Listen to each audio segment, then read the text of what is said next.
आपण पाहत आहात सत्यदर्शन न्यूज। खासदार प्रणिती शिंदे यांनी सोलापूर जिल्हा परिषदेच्या विविध विभागांचा घेतला समाचार। खासदार प्रणिती शिंदे यांनी आज रोजी सोलापूर जिल्हा परिषदेच्या विविध विभागांच्या कामकाजासंबंधित आढावा बैठक घेतली। या बैठकीत सामान्य प्रशासन, ग्रामपंचायत, कृषी विभाग, बांधकाम विभाग, लघु पाटबंधारे, समाज कल्याण, ग्रामीण पाणी पुरवठा, महिला बाल कल्याण, पशुसंवर्धन, शिक्षण, आरोग्य, उमेद, जिल्हा ग्रामीण विकास यंत्रणा, ग्रामीण स्वच्छता अभियान आदी विभागाची विविध कामे इत्यादी बाबत चर्चा झाली। यावेळी खासदार प्रणिती शिंदे यांनी ग्रामीण भागातील नागरिकांची, शेतकऱ्यांची अडवणूक न करता त्यांच्या अडचणी सुटण्यासाठी व शासकीय योजनांचा लाभ मिळवून देण्यासाठी सहकार्य करावे असे अधिकारी वर्गाला उद्देशून म्हणाल्या।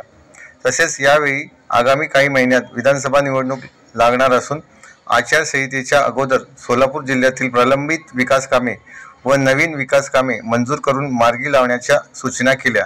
यावेळी जिल्हा परिषदेचे सीईओ मनीषा आवाळे, माजी गृह राज्यमंत्री सिद्धाराम मैत्रे, माजी आमदार दिलीप माने, ॲडव्होकेट नंदकुमार पवार, सुरेश असापुरे, सुलेमान तांबोळी, राजेश पवार, प्रशांत साळे, शालिवान माने, मनोज येलगुलवार, मल्लिकार्जुन पाटील, पांडुरंग जावळे, संदीप पाटील, भारत जाधव, तिरुपती परकेपंडला, निलेश जरग, सचिन गुंड, ॲडिशनल सीईओ संदीप कोळीनकर यांच्यासह ग्रामीण भागातील नागरिक, जिल्हा परिषदेच्या विविध विभागाचे अधिकारी उपस्थित होते। आम्ही सक्षम आहोत म्हणून आम्ही इथपर्यंत आलो आणि आपल्याला त्याच पद्धतीत काम करायचं आहे। आपण सगळे, आम्ही दोघी तरी आम्हाला देशाची आणि लोकांची सेवा करायची म्हणून अतिशय संवेदनशीलते आणि सहानुभूतीने आम्ही काम करतोय। मी माझं काम करते, त्या त्यांचं काम करतात। माझी तालुका अध्यक्ष असतील किंवा त्यांची ऑफिसर्स असतील, आम्हाला दोघींना अपेक्षित आहे की तुम्ही आम्हाला सहकार्य कराल, कारण का आपण सगळे त्याच हेतूसाठी ह्या सर्व्हिसेसमध्ये आहोत। इथे लोकांची कामं करण्यासाठी आपण माझं सहकार्य मला कराल अशी मी आशा बाळगते।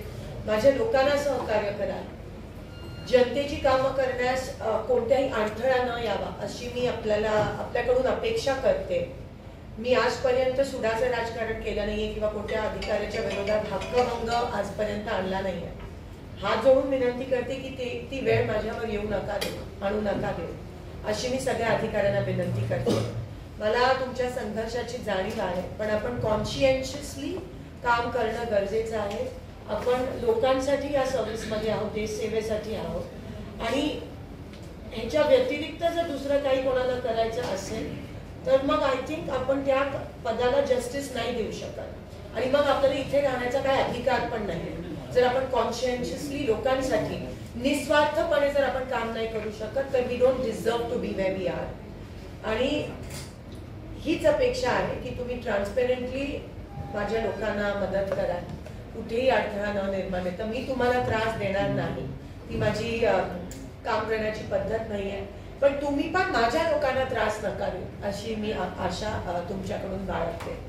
आम्ही कोणत्याही पद्धतीची दमदाटी वापरणार नाही, आमची लोक पण वापरणार नाही। जर वापरलं तर कृपया करून आपण मला कळवावे।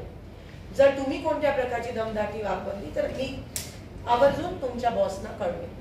ही पद्धत राहिली पाहिजे, पण लोकांची कामं करताना कृपया करून कोणत्याही पद्धतीचा स्वार्थ आपण आणू नये अशीच आशा आणि तेवढंच माझी मागणी आहे तुमच्या सगळ्यांकडून। जेवढी कामं पेंडिंग आहेत ती आपण सगळी मार्गी लावूया। कोणाच्या दबावाखाली तुम्ही जर काम करत असाल तर आम्ही ते कसं सोपं करू शकतो तुमच्यासाठी ते आम्हाला सांगा। आणि ऑब्व्हियसली करप्शन फ्री सोलापूर लोकसभेला, सोलापूर जिल्ह्याला कोणताही कलंक नाही लागला पाहिजे ह्याची दक्षता आपण सगळ्यांनी घ्यावी, नाहीतर एका one Rotten Apple spoils the lot आणि आम्हा दोघींना ते नकोय। म्हणून आपण माझं आणि आमच्या सगळ्यांचा सहकार्य करा। ह्यांच्याकडून पण कधी काही चूक झाली तर प्लीज मला सांगा, याच पद्धतीत आपलं काम असायला पाहिजे आणि तुम्ही मला साथ द्याल अशी आशा बाळगते। थँक्यू आणि थँक्यू फॉर इट।